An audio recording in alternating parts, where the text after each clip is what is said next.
Welcome, all my noble knights and ladies, to the, they want to say unofficial Talking Thrones, but it's okay. We'll let them have that one, because this is actually the real Talking Thrones show. That's right. It's me, your host, Rob, with his two noble knights, Steve and Luke. And we're going to be breaking down everything about episode 3 of House of Dragon. And a momentous day, too, because we are also now dealing with the death of a monarch today. Today, right? And ironically, we're going to be going into a king lineage now, which is going to be Yeah. insane. Like Yeah. that hasn't. That's a Anyway, thing in the modern age. so first of all, too, before we begin this episode, I want to throw some shout outs to my man Kareem, Stu, Cam from Jacked Up Review podcast. Hey, what's going on, guys? And thank you for watching. Thank you. So, um, what did we see in this episode? We saw Damon trying to kill the crab feeder, who was basically dug in on Bloodstone. We saw Sir Otto and his kin at odds on how easy it was going to be to make Aegon the third, Aegon second of his name, I should say, who is now the king's son. We saw a grand hunt in which they promised a white stag as a sign of Aegon's ascension to the throne. And we see Sir Kristen Cole and Rhaenyra kind of have more of a bond as they basically run off together. And spoilers too, that bond will break, everybody. Hate to tell you that, but Kristen Cole is going to be one of Rhaenyra's biggest enemies. So it's going to be interesting how this dynamic plays out and to see how far Kingsguard goes to serve his princess, so to say. Um, I have to say, when she kills that boar, guys, it makes her look like a badass. I mean, yeah, the king got the big stag, but Yeah. it didn't look like he turned the thing inside out like Rhaenyra did with that boar coming into camp all blood soaked. I mean, and then not to mention, she saw the white stag, which apparently in this story was meant that she was meant to rule. I also was a little wrong on my prediction because we thought the war was going to last maybe a little longer for the Stepstones, and I did not predict they were going to have Lenore Valerion, who is the son of Rhaenys and Corlys, Yeah. in the battle, and he was riding Sea Smoke. So everyone who Yeah. wants to know what dragon that was Sea Smoke, and that was pretty cool. Good And then we tidbit, because a lot of people didn't know which dragon that was. They were like, "What yeah. dragon is that?" Yeah, it's Sea Smoke, everybody. So if you didn't know what that was Sea Smoke.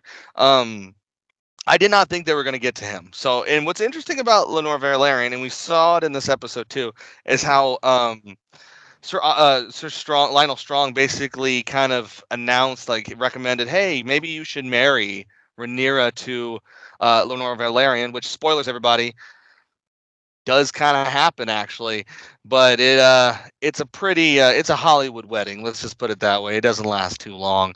It ends in some deaths too, and I'm not going to tell you who, but obviously you should guess it if you've read the book and are watching the show. Interesting about this episode though, guys, is that none of this happened. None of this stuff really actually ever really happened in the book. Yeah. Um, Although I thought it was good, and this is something, that's why I kind of presented this episode the way I did, is because we're going to be talking about basically what is the face value of this episode. Since there is nothing really in the book, so to say, it's based on, we can go ahead and just base it off face value. So my overall opinion of the episode was it was cool. I mean, the end, we got to see Damon, as I said, was going to be a badass, and he didn't take out the crab feeder the way I thought, the way he did in the book, but it was still He took it out. I thought it was a little anticlimactic, to be honest, but the whole dragging him through the surf was pretty cool.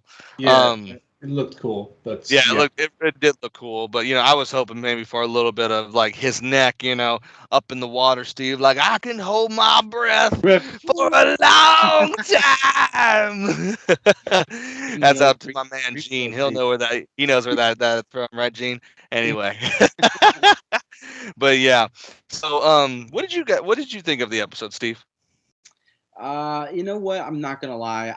I wasn't really too high on this episode as much as the other one. I think You weren't on the milk of the poppy. Yeah, I wasn't. I was drinking too much of the milk of the poppy, I think, dude. Because yeah, bro, I was like, I liked it, right? It wasn't.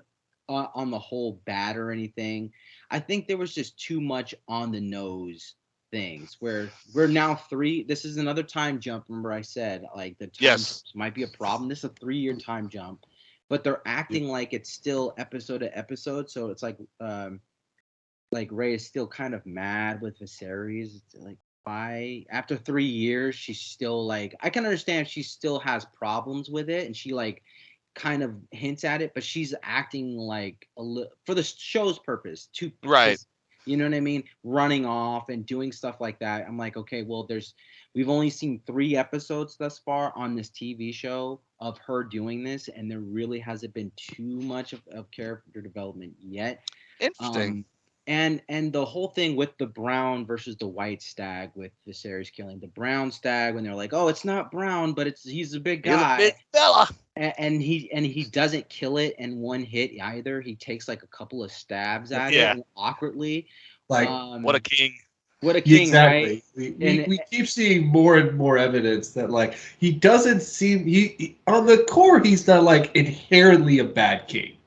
No, But like he just doesn't want to be king, you know? But It's like he doesn't he really just want doesn't exude good qualities of the king. That like we're seeing more and more, and of course as for the story, it's like he's not going to get deposed, but like you get that feeling that if somebody really wanted to, they could. Like he is not hard to take down, even though he is not unpopular. He doesn't really. He does not exude the kind of.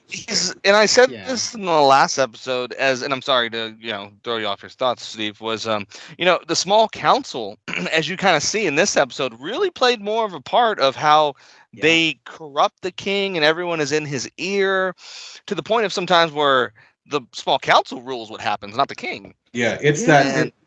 It really does sort of demonstrate what David is saying, is that like even like David is still very much an asshole, and he really is not working in the king's interest, but he is right that everyone in the small council also isn't working in his interest. They just they're just not, they're just doing whatever they want.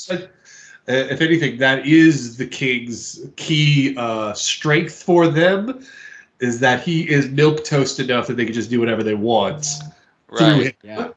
So, yeah. And we saw that with Sir Otto talking to his brother. Remember when they were like, well, look at our boy. He's looking more and more kingly every day, and he's just like, what are you talking about? It's like, what are you talking about? And then the last scene of that, Rob, is so great that you said that, because Hightower goes up to him and is like, yeah, you have to do something by marrying off Rhaenyra, and it's like, yeah, but she turned down Lannister, and he goes like, oh, what about Aegon? And he's just like, the boys too, or something like that. Like, you can see that Hightower is pushing his agenda hard on. It's really interesting how much he is.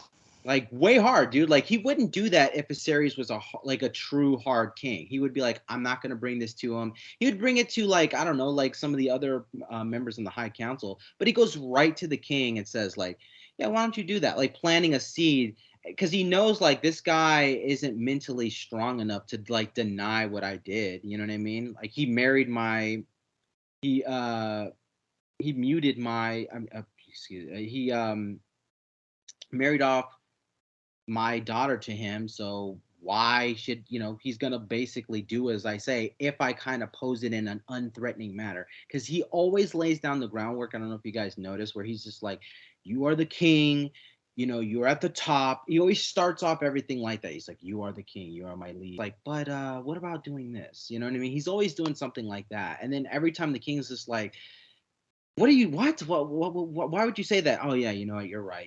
Yeah, it was a stupid idea, but he's also kind of like stupid, about it. So overall, what did you think of the episode, Luke? Did you like it? I mean, did you think it was each story flows so far? Yeah, I think it's I think we're setting up cool stuff. Interested that the 3-year jump, because obviously we know that the adult actors are coming in at some point, so obviously this going to skip. We know we got even more time we're going to skip as well, and so I'm curious how much they're going to cover based off the totality of the book. One thing I did know that should always be noted is that the book itself, what's the word, the Dance with Dragons, Mm-hmm. the actual book is, it's an overview of the story. So Right. obviously there's a lot they can fill in the blanks. The Yeah, form exactly. and the form of narration is also done as kind of half remembered. So in the book, and It's like historical. George R. R. Martin probably did this intentionally, that the book Oh, yeah. was blank and in many cases biased, so that he clearly did it with adaptation in mind, either to a larger series or a TV show. So that way, like whatever he wrote in there, he could very well contradict what he writes there, because it's like, oh yeah, this was half remembered, so everything in this might even be wrong. Well, that's why he puts it as like a maester wrote it. Certain maester, you're Yeah. reading this from Maester Gildane or something And so like it's that. like, so whatever he says, it could all come, but it's all different. I think, yeah, like we said, the thing that's interesting is we're really showing the contract here with Viserys, right? This not Viserys. No, it's Viserys. Yeah, Viserys. He is still kind of feckless, and he's getting a little bit more feckless as it comes on. Everyone is kind of behind his back. They do whatever they want. And they're treating his son as heir as a given. Even though he is saying that, like, no, I named my daughter heir. Like those are my orders, and they're and they kind of don't treat it that way. It's like, yeah, okay. It's interesting that you talk about the overview of everything, because in the overview, after he does that, I mean, they don't really plot so much against him until he actually gets like, senile and old and everything like that. Yeah. But it's also it's interesting too. How they're playing Allison as like this kind of really caring, just trying to do her duty, but in the backdrop, she's listening to Otto at the same time. Yeah, because she's going to be bad later. I'm telling you. And Allison is so funny in this too, when she's talking to Renea. She's just trying to still be friendly. It's such a toxic female friend, kind of just like, well, listen, I know I married your dad, and I know I might be stealing your throne, but why can't you be happy for me? Yeah. I know, Luke. It's just like, listen. And it's like, know Allison, can you really please, bad. Allison, read the fucking room right now? Right. Like, Renee does not want to talk to you. You should learn to take a hint. Yeah, they really do play that, and I said that in the last episode too, and it's in the book too. Like you were saying, the overview is that they really didn't know each other. It just says in the book that they were friendly at court. That was all. They knew of each other. So this whole like interpretation that they are buddy now, actually, I think is really playing off well. And it's much more interesting too. Because clearly at some point they're going to get real nasty with each other. Oh, it does. It does get bad. I would say the biggest disappointment is so even though the fight is really good, it's a great fight. I still continuously get impressed with the dragons in this. The use of the dragons, it really shows the weight of these creatures on the Targaryen side. It's like not only are the Targaryens there by blood, so everybody respects them. They have these like nuclear weapons that out of them. So it's like it's impossible to be against them. Like you can't, like, even if you're like, you know what, I'm not gonna, I want to go off on my own. It's like, you will die. You will you could have 10,000 men charge and try to get the dragon will destroy you. It doesn't care. See, that's what makes Viserys such an interesting character too, because he states the same thing. He says, well, Rhaenyra even says, why don't you send us? We're dragon riders. He's like, no, we can't do that. And then he says the same thing to the Lannister guy when he's like, I will marry Rhaenyra. And he's like, do you have dragons? And he's like, well, no. And he's like, oh, well, whatever then. You don't have dragons. Yeah. He's like, he says something too, like, he's like, Castle Rock will build. It's a good seat. A dragon pit, and then Rhaenyra is like, "Why do you need a dragon pit?" And he's just like, "Oh, because a dragon take you home." He's like, "I want a dragon. Everybody wants a fucking dragon." Give me an egg, please. Well, as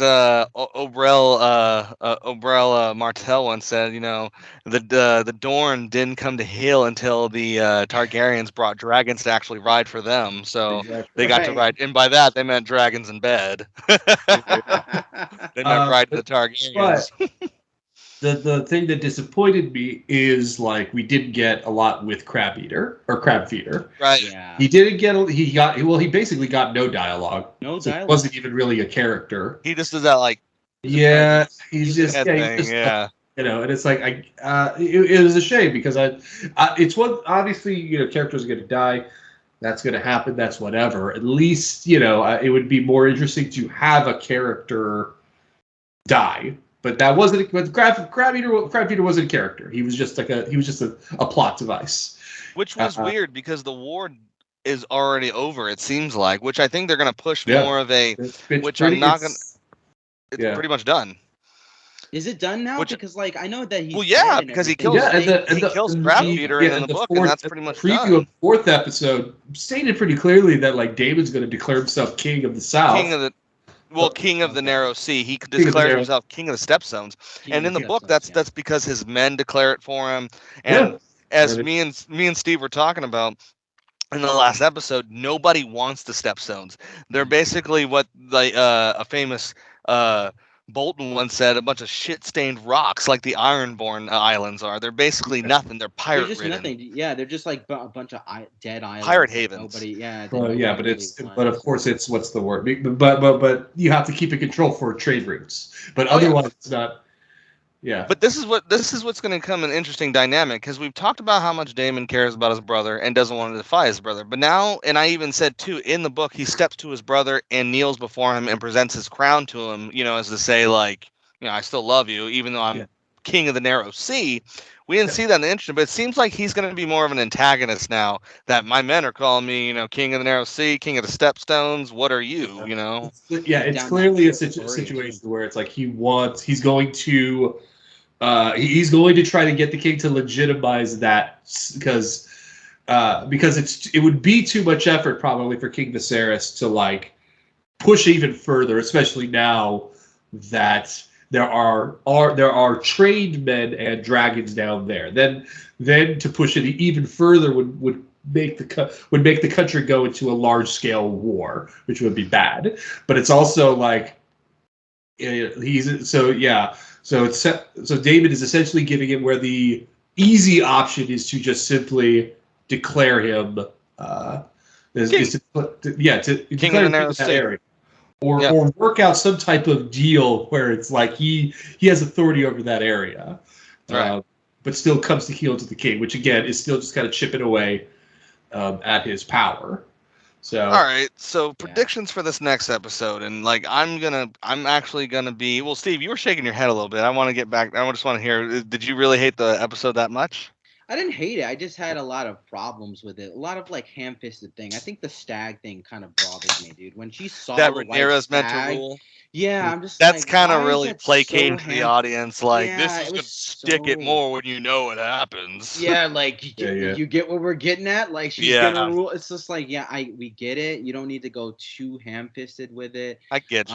The little whining. I think the indecisive nature of like where to kind of go, and then like I love the Daemon thing with the drag. That was like that's some of the best things I've seen in Thrones. Let's just be honest. For Yeah. me at least, that was. I'm sick, gonna dude. feed you to your own crabs. Yeah, that was so cool, dude. It's also kind of My funny prince, how save me.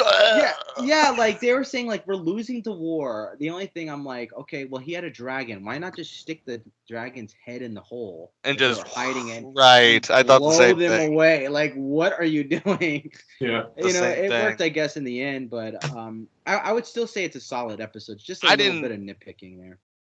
And like a lot of people too thought Damon's like the way he surrendered and all that was like, I don't know. Some people didn't like. I was like, that's Damon. I knew he was going to do that from the start. As soon as Viserys, and which I would like to point out too, Viserys tried to steal that victory. He tried to swoop in. He was going to like a hawk And he's like, he even wrote to the message in Damon. He was like, make sure, he's like, first of all, he probably pissed him off when he's like, this is from your brother, King of the Yeah. Andals, the Oh, first dude, he man. was. He gave him I love that. all the titles. And Yeah. then, he's like, I'm coming here to help you, Damon, and all this. He's like, so we can both get that victory that we've been so trying to get. And it's like, dude, what the fuck? You were the one that was like, fuck you, Damon. Go ahead and Yeah. do it yourself. Do it yourself. And then, yeah, I think that was like the highlight for me too, because like you Yeah, I could love when see he Damon's killed like, the he takes messenger. a, He just like, yeah, he just takes a long, yeah, Rob, he's just like staring at long him look, like, and it's all dude, silent too. That's what I like too, and just just silences him beating just this guy, beating the beating the dude down. messenger. Goes Yeah. down there without the white flag and just kills him. That was Damon. I knew that. I was like, Yeah. that's how Damon is. He's a heel. If this was wrestling, he's a heel. He's He's a not a heel. dude that you want to cheer for, but he's doing things where he's not like, it's like, look, I'm in it to win by any means necessary and get my Right. brother's acknowledgement, while my brother is over here going like, I don't know, should I do this? Is this not going to please Should I name somebody? Rhaenyra? Should I name Her? Aegon? And then he's going to her. Well, listen, I wavered like one time. Okay, yes, I had some second thoughts, Yeah. one time kind of thing, and she's just It's like, looking at him one like, dude, time. you're such a loser. Yeah. Yeah. So I'm gonna actually give some dire predictions though for the next episode from what I've seen. Um, and this is just mine off of what I've, of course, read in the books and what I've just seen in the trailer. My biggest disappointment is coming, and there's two of them. One is just a little nitpicky because I'm such a big book nerd with Thrones, and that is Damon being a huge more antagonist.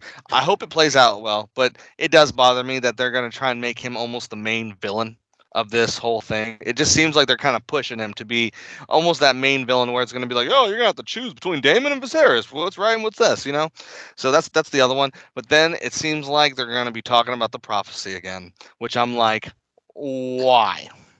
Why are we discussing Ice and Fire? And it even says in the damn fucking prologue, 200 years before the events of, Robert Baratheon. And it's like, all right, well, why does it matter if it's 200 years? Don't go down that route. I don't know anyone that lives that worst. long. Have they not learned that fantasy stories on television and prophecies do not mix in any orifices?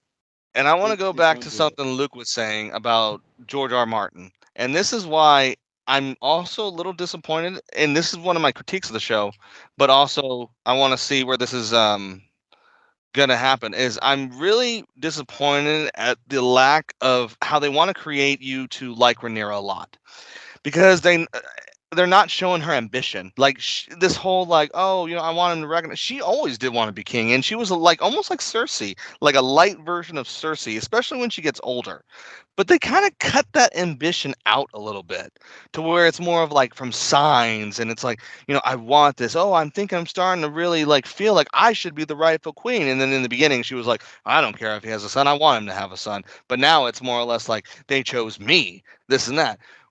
I like that, but I just think it needs to be stronger because as George R. R. Martin does in all his books, and this is what I was getting to with Luke, is he does not give you two hero characters. He will never give you two heroes.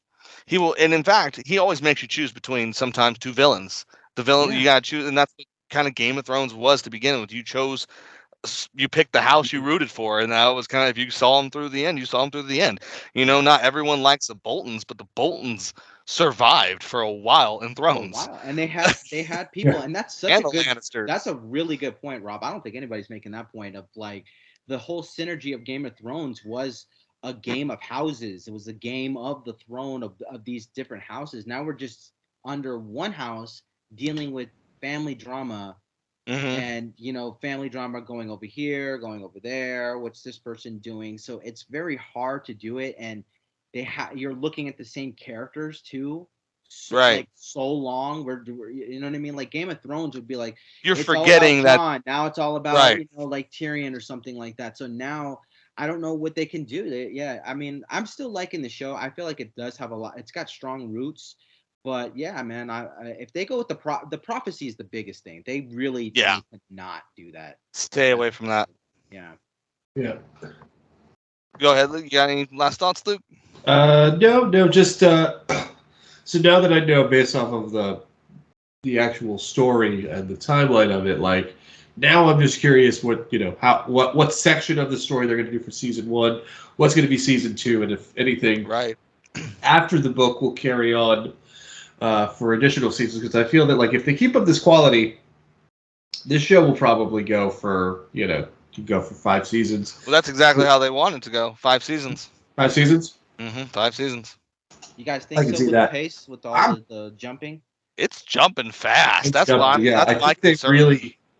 My suspicion is that like the full on war, like the that's going to take a huge bulk, maybe of multiple seasons. I don't know, but possibly. I think that'll probably be the case. I'm curious. The one future plot point that just is really driving me is that I know what you're gonna say. yeah, it's the fact that, and spoilers for people, but again, this is just common knowledge, so it will happen. So you as an audience member also need to get ready for this. For who's listening, is that Renea and David are going to marry. Yes. Not only are they going to marry, they are going to produce at least 5 children. So they are going to fuck 5. They don't have to show that. They don't have to show an uncle fucking his niece. They will. Yeah, It's Game of but Thrones. it's like that is going. Yeah, unless they do some sort of like alt history, something that like completely circumvents it somehow. I don't know. That's going to happen. That's going to be a key driving force in later seasons, or it could very well, if it were to happen in this season, it'll probably happen at the tail end, and then set up us for season 2. That's to me, that's a tough. It's tougher than even the Lannisters, Jaime and Cersei. Right, because you came in on it. It was already going on. It didn't develop. And also with Cersei, she was explicitly always the bad guy. She was never written sympathetic.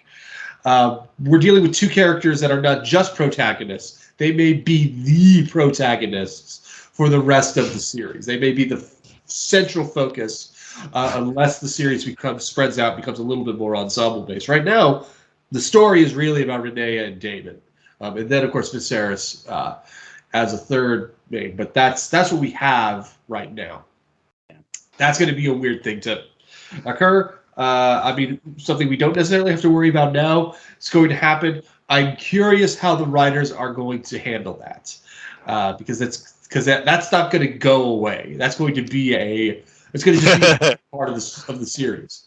And it's already uncomfortable with Viserys and Alicent, but that the writers and the whole tone of the show has a vibe. Well, like that's still kind of weird anyway. Yeah.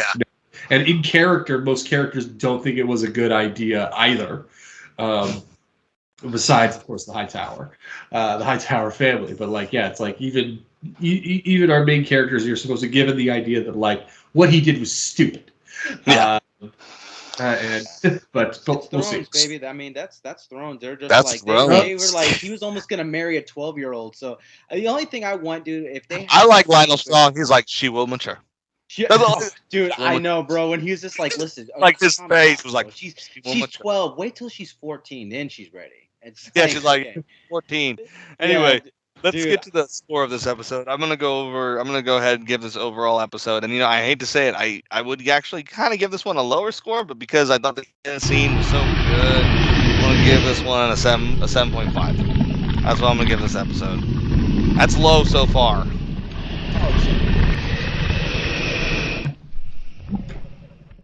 Luke, what would you give this episode? I'm gonna give it about 7. 7. So good 7 over. It's not a particularly standout episode, but the fight scene was good. Yeah. So we'll see.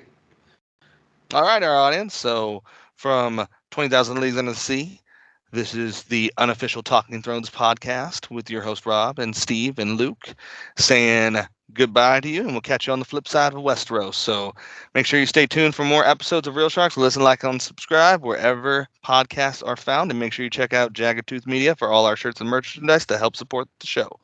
Have a great night, everybody.